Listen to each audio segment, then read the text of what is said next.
जब सिकंदर सबको विध्वंस करते हुए, धन संपत्ति एकत्रित करते हुए विजयश्री को प्राप्त हो रहा था, बड़ा गर्व से खुला हुआ जा रहा, तो कुछ महात्मा जन आगे मिले, नाचने लगे।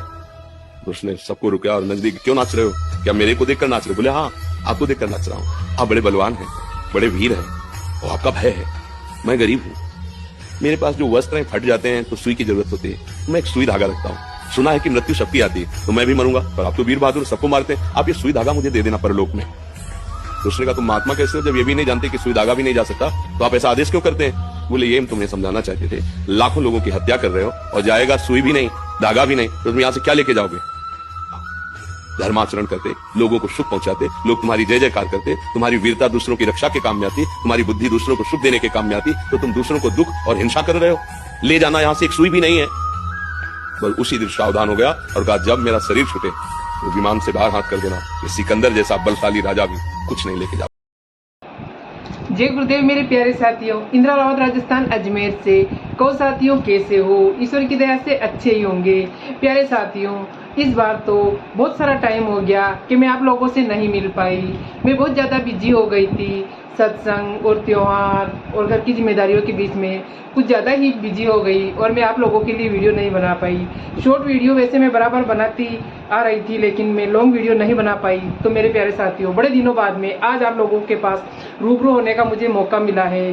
तो मेरे प्यारे साथियों, जैसा कि आपने अभी जो महात्मा जी की बातें सुनी, बहुत दिल को छू लेने वाली बातें थी कि जो अपने दुनिया का जो महान शासक सिकंदर, उनसे महात्मा जी ने बात की और उसको सच्चाई का एहसास कराया कि कैसे, जैसे कि आपने सुना कि कैसे कोई महात्मा जाके उनके पास में मतलब नाचने लगा, तो उसने बोला कि क्यों नाच रहे हो, कि आप इतने बड़े महात्मा है तो मैं आपके सामने नाच रहा हूँ। तो इस प्रकार उन्होंने बोला कि मेरे पास जो ये कपड़े हैं वो मेरे कपड़े इधर उधर से फट जाते हैं, तो मैं ये सुई धागा हमेशा रखता हूँ। तो उन्होंने, महात्मा जी ने सिकंदर को सुई धागा देते हुए कहा कि ये मुझे आप परलोक में दे देना। तो ये सुनकर सिकंदर अचंभित हो गया और बोला कि कैसे महात्मा है आप, इतना भी नहीं पता आपको कि एक वहाँ पे कुछ भी ले जाने की सुविधा नहीं है, तो आप सुई धागा कैसे ले जा सकते हैं वहाँ पे? अगर तुम्हें इतना ही पता नहीं है तो तुम किस बात के महात्मा हो? तो यही बात महात्मा सिकंदर को समझाने की कोशिश कर रहे थे कि जब तुम्हें पता है कि वहाँ पे एक सुई धागा भी लेके अपन नहीं जा सकते हैं, तो फिर इतने लाखों करोड़ों लोगों की मार काट करने का क्या मतलब है? इसका क्या उद्देश्य है कि तुम तेरे अंदर जो शक्तियां हैं, जो बल है और जो तेरे अंदर शक्तियां, हुनर जो भी है, उस चीज का तू इस प्रकार लोगों को मार कर, काट कर, उनके जीवन का सर्वनाश करके अपनी जो शक्ति है उसको तू इस प्रकार प्रदर्शित कर रहा है। इसके बजाय अगर तेरे पास शक्ति है तो तू लोगों की भलाई कर, लोगों के अच्छे कामों में लगा, तो उससे कुछ बात बनेगी। लेकिन इस प्रकार तू बहुत बड़े साम्राज्य को इकट्ठा भी कर लेगा तो तेरे साथ कुछ भी जाने वाला नहीं है। तो ये सुनकर एक महान शासक सिकंदर की आंखें खुल गई और वो सोचने पर मजबूर हो गया कि कुछ भी हो, महात्मा जी कह तो सही रहे हैं। तो इस प्रकार मेरे प्यारे दोस्तों, हम सभी को ये सोचने की जरूरत है। आज के टाइम में लोग एक दूसरे की टांग खिंचाई करने में ही लगे हैं। उनको सबको सच्चाई मालूम है, एक एक व्यक्ति को सच्चाई मालूम है कि अपना क्या होने वाला है। इन सांसों का एक पल का भी भरोसा नहीं है।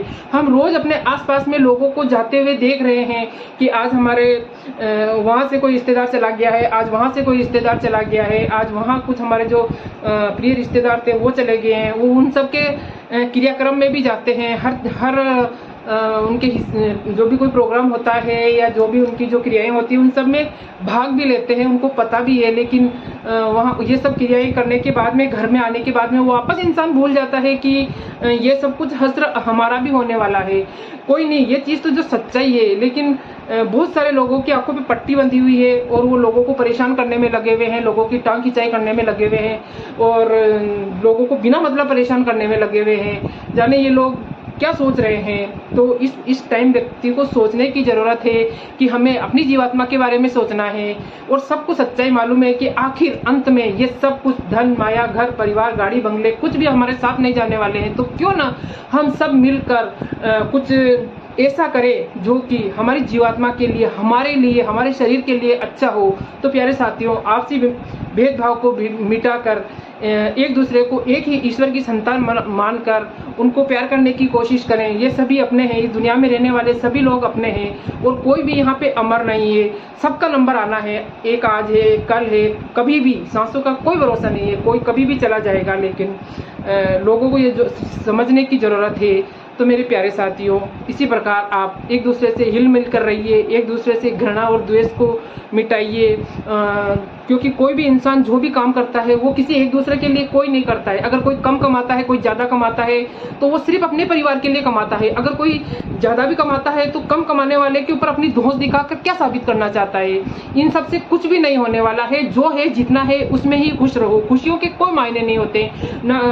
किसी के पास लाखों रुपये हैं तो उससे भी लोग बहुत सारे खुश हो, किसी के पास में बहुत कुछ हो तो भी वो खुश हो, ये कोई ज़रूरी नहीं है। और किसी के पास में कुछ भी नहीं हो तो भी वो खुश रह सकता है।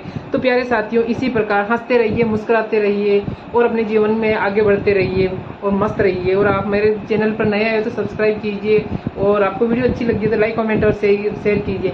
जय गुरुदेव।